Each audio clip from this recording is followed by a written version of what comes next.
بسم الله الرحمن الرحيم. وعدوا لهم ما استطعتم من قوة ومن رباط الخيل ترهبون به عدو الله وعدوكم. صدق الله العلي العظيم. الرحمة والخلود لشهداء الجيش الأبيض وحشدنا المقدس وجيشنا الباسل والشفاء العاجل للمرضى منهم.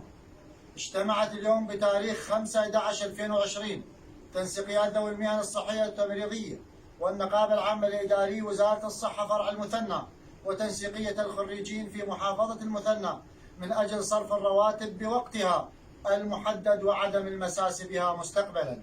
بالإضافة إلى ذلك مباشرة الخريجين كون المؤسسات بحاجة إلى خدماتهم ونرفض قمعهم وتهميش دورهم العلمي بكافة عناوينهم، ونحمل المسؤولية لكل من رئيس مجلس الوزراء وأعضاء مجلس النواب والحكومات المركزية في حالة تطور الأمور في الأيام القادمة، ونطالب باستقالة الحكومة أو إقالتها كون تأخير الرواتب يمثل تهديد للاقتصاد العراقي والأمن الوطني العراقي.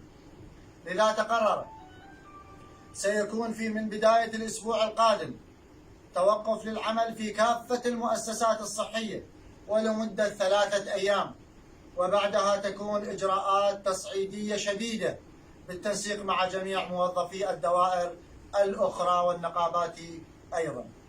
ثانيا، في حالة الاستمرار بتأخير الرواتب سيكون هنالك موقف آخر وقد يصل إلى غلق المصارف الحكومية.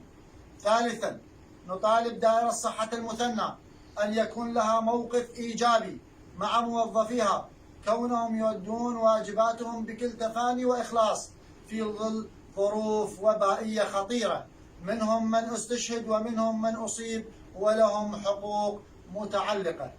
رابعا، سترفع دعوى قضائية لتعويض الموظفين بالأضرار التي تسبب بها تأخير الرواتب، وعلى جميع موظفينا الأعزاء جمع التواقيع لتوكيل محامي بذلك.